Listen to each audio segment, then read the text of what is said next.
quelle lecture faire du procès. Disons on verra ce qui va se passer en appel. Moi, je préfère être prudent. L'armée et l'ancien establishment gardent une partie du pouvoir en Égypte. On est dans une confrontation entre l'ancien establishment et l'armée et les frères musulmans, et chacun de son côté sait qu'il doit faire des compromis parce qu'il n'est pas en mesure de vaincre l'autre. Donc, est-ce que l'armée et l'ancien establishment qui tournaient autour de Moubarak ont décidé de sacrifier Hosni Moubarak?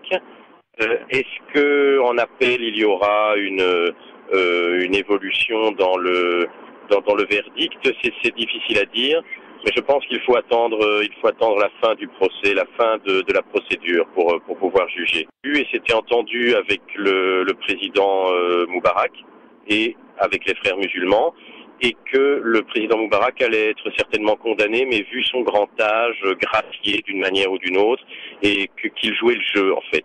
Donc j'aimerais bien voir comment les choses vont se passer dans les jours qui viennent, peut-être une grâce, ou dans après l'élection présidentielle en appel.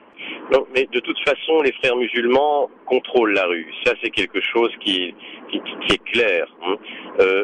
La révolution est en grande partie due aux frères musulmans.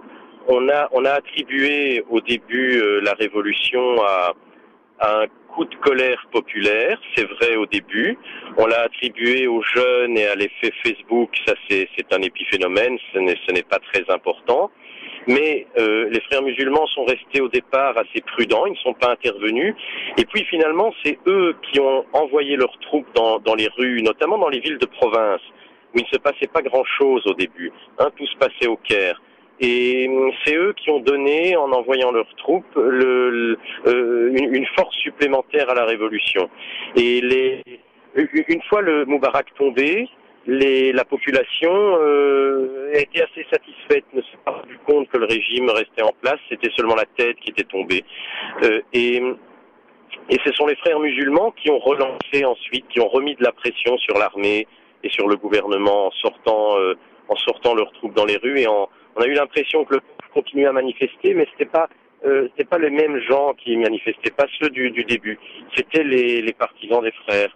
Voilà, donc je crois que on est dans cette confrontation, et les frères, savent qu'ils ont la rue et qu'ils peuvent faire pression sur l'armée. Je pense pas que la condamnation de Moubarak là-dedans ait beaucoup d'importance. Oui, mais c'est mon analyse depuis le début. Vous voyez, si je fais une rapide petite comparaison avec la Tunisie, en Tunisie, la société civile, qui est beaucoup plus éduquée mais de très loin qu'en Égypte, a créé cette fameuse haute instance pour la réalisation des objectifs de la révolution, qui a confisqué au gouvernement effectivement, les choses ne changent pas en Égypte, sinon que les frères participent maintenant au pouvoir. Mais tout l'appareil politico-économique de Moubarak est toujours en place.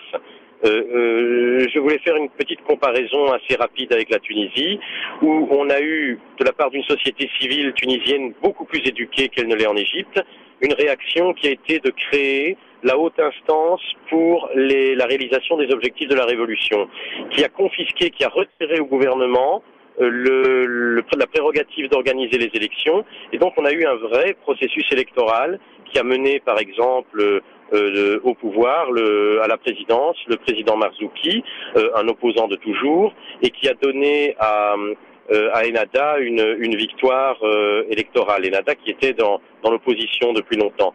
Tandis qu'en Égypte, l'armée est toujours restée au contrôle du processus électoral.